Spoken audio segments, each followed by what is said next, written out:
잔치의 술을 마실 때에 왕이 에스더에게 이르되 그대의 소청이 무엇이뇨 곧 허락하겠노라. 그대의 요구가 무엇이뇨 나라의 절반이라 할지라도 시행하겠노라 하니 에스더가 대답하여 이르되 나의 소청 나의 요구가 이러하니이다. 내가 만일 왕의 목전에서 은혜를 입었고 왕이 내 소청을 허락하시며 내 요구를 시행하시기를 좋게 여기시면 내가 왕과 하만을 위하여 베푸는 잔치에 또 오소서. 내일은 왕의 말씀대로 하리이다 하니라. 에스더기 5장 6절에서 8절 말씀.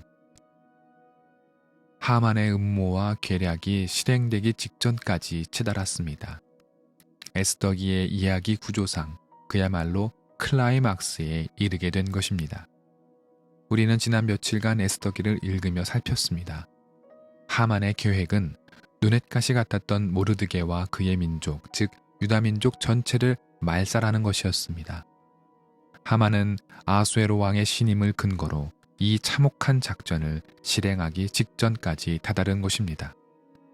민족을 사랑했던 모르드게와 에스더는 노심초사 이 일을 어떻게 막아야 하는지 전전긍긍했습니다.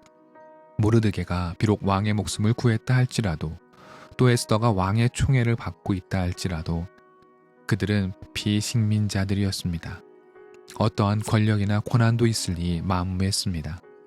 하여 에스더는 죽음을 각오한 심정으로 하만과 맞서기로 합니다. 에스더와 모르드게의 무기는 힘과 능력이 아니라 하나님께서 주시는 지혜였습니다. 오늘 우리 본문은 에스더의 용기가 빛을 발하는 장면을 보여주고 있으며 유다 백성들이 위기에서 점차 희망의 빛으로 비추어지는 장면을 묘사하고 있습니다. 먼저 에스더는 물리적인 힘이나 정치적인 능력으로 하만을 실각시킬 수 없음을 잘 알고 있었습니다. 그래서 에스더는 하만이란 사람 자체를 면밀히 살폈습니다. 하만, 그는 어떤 사람인가요? 권력 욕구가 높은 사람이었습니다. 왕이라는 절대 권력을 등에 업고 온 세상을 자기 발밑에 두고 호령하고 싶었던 자였습니다.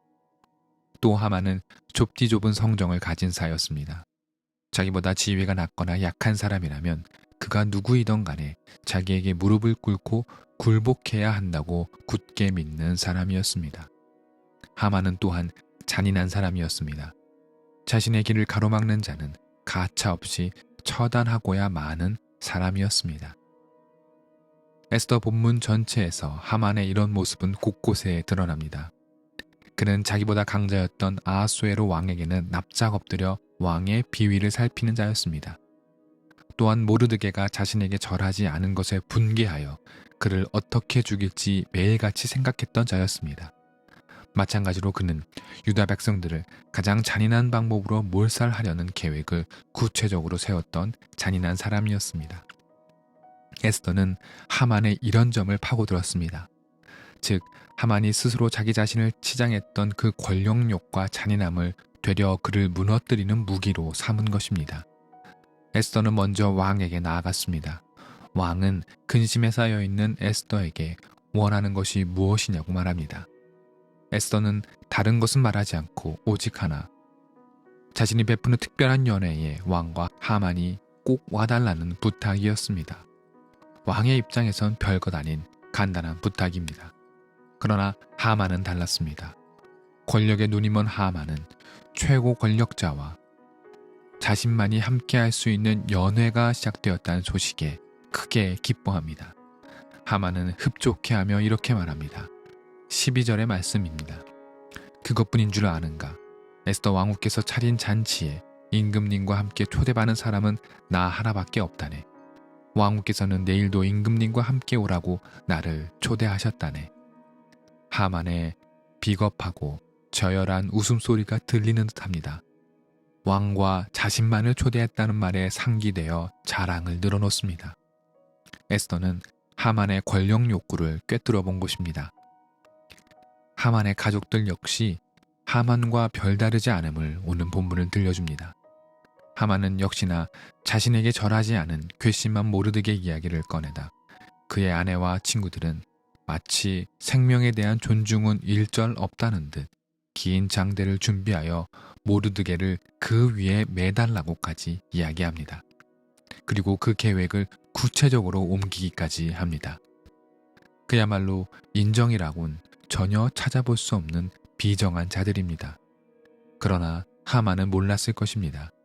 자신의 욕망과 권력욕이 오히려 자기 자신을 겨누고 있다는 사실을 말입니다.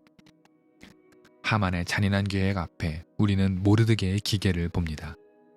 모르드게는 하만이 자신을 어떻게 생각하고 있는지 틈만 나면 자기 자신을 없애버릴 수 있는 충분한 위치에 있음을 알고 있었습니다.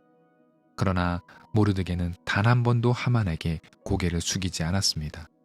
하만의 위세가 정점을 치닫는 그때에도 모르드게는 결코 고개를 숙이거나 무릎을 꿇지 않았습니다.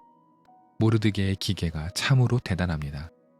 보통의 상황이고 보통의 사람들이라면 자기 민족이 위기에 처한 이때에 취할 수 있는 행동은 어떻게 해서든 하만의 마음을 돌리는 것이었겠지요. 그러기 위해서 설사 굴욕의 모습을 보이더라도 더 큰 일을 도모하기 위해 하만 앞에 모르드게는 무릎을 꿇었어야 했을 것입니다. 그러나 모르드게는 그렇게 하지 않았습니다. 이유는 어렵지 않습니다. 모르드게는 하만의 권세보다 더 큰 하나님을 믿고 있었기 때문입니다. 또한 설사 하만의 계획이 성공해 자신을 장대에 매달아 죽일지언정 하나님은 결코 패하지 않으실 분임을 모르드게는 믿고 있었던 것입니다. 모르드게의 신앙이 참으로 귀감이 됩니다. 에스더와 모르드게는 민족의 대위기 앞에 어찌할 바를 몰랐습니다. 그들을 둘러싸고 있던 권력은 강대하여 자신들의 힘으로는 아무것도 할 수 없었습니다. 그러나 에스더는 눈물을 흘려 자신을 내어던져 민족의 살 길을 찾았습니다. 또 모르드게는 어떠한 경우에도 하만에게 무릎을 꿇지 않았습니다. 그때 하나님께서 지혜를 허락하셨습니다. 에스더와 모르드게는 하나님께서 주신 지혜를 갖고 사람들을 살리는 데 사용했습니다. 사람을 억압하고 박해하려는 자는 사람을 살리려는 자를 이길 수 없습니다. 우리는 이 사실을 반드시 기억해야 할 것입니다.